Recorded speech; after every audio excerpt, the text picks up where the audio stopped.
Heroine అనగానే పొట్టి డ్రెస్సులు, అందాల ఆరబోత, ఆరు పాటలు, ముద్దు ముచ్చట్లు అనే ట్రెండ్ ఇప్పుడు మారిపోతోంది.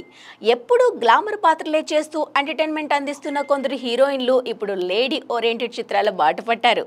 ఇదంతా చూస్తూ లేచింది మహిళా లోకం అని పాడుకుంటున్నారు ఫ్యాన్స్. ఈ లిస్ట్లో ఫస్ట్ వస్తోంది హీరోయిన్ అనుష్క.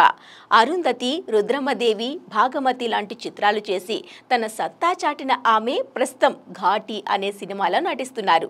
ఇది ఆమె 50వ చిత్రం. క్రిష్ జాగర్లమూడి దర్శకత్వంలో ఈ ఉమెన్ సెంట్రిక్ మూవీ తెరకెక్కుతోంది. ఈ లిస్ట్లో సెకండ్ వస్తోంది నేషనల్ క్రష్ రష్మిక. ఇప్పటి వరకు ఎక్కువగా కమర్షియల్ చిత్రాల్లోనే నటిస్తూ వచ్చిన ఆమె ఇప్పుడు కాస్త ట్రాక్ మార్చి ఫిమేల్ ఓరియంటెడ్ సినిమాలు చేయడానికి రెడీ అయ్యారు. ఇందులో భాగంగా రెయిన్బో మూవీలో నటిస్తున్నారు ఆమె.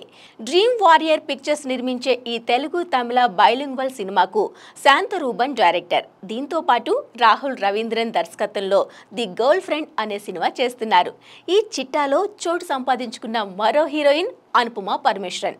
టిల్లు స్క్వేర్ సినిమాతో గ్లామర్ జెండా ఎగరేసిన ఆమె ఇప్పుడు లేడీ ఓరియంటెడ్ చిత్రాల వైపు లుక్ వేసింది. సినిమా బండి దర్శకుడు ప్రవీణ్ కండ్రేకుల డైరెక్షన్లో పరదా అనే మూవీ చేస్తున్నారు. అలానే హనుమాన్ ఫేమ్ ప్రశాంత్ వర్మతో ఆక్టోపస్ మూవీ చేస్తున్నారు. ఈ రెండు ఫిమేల్ ఓరియంటెడ్ మూవీస్ కావడం విశేషం. ఈ లిస్ట్లో ఎంట్రీ ఇచ్చిన మరో హీరోయిన్ కీర్తి సురేష్. మహానటితో జాతీయ స్థాయిలో ప్రశంసలు అందుకున్న ఆమె అవకాశం వచ్చినప్పుడల్లా లేడీ ఓరియంటెడ్ మూవీస్లో నటిస్తూ వస్తున్నారు. ప్రస్తుతం కన్నివేది, రఘుతాత, రివాల్వర్ రీటా లాంటి ఉమెన్ సెంట్రిక్ సినిమాల్లో లీడ్ రోల్స్ ప్లే చేస్తున్నారు. ఈ లిస్ట్లో అందాల చందమామ కాజల్ కూడా చేరిపోయారు. రీసెంట్గా సత్యభామ చిత్రంతో పోలీస్ ఆఫీసర్గా ప్రేక్షకులను అలరించిన ఆమె ఉమా అనే ఫిమేల్ ఓరియంటెడ్ చిత్రంలో నటిస్తున్నట్టు టాక్. సమంత, హెబ్బా పటేల్, నయనతార లాంటి ఎంతో మంది హీరోయిన్లు కూడా ఈ లేడీ ఓరియంటెడ్ మూవీస్ వైపు మొగ్గు చూపుతున్నారు.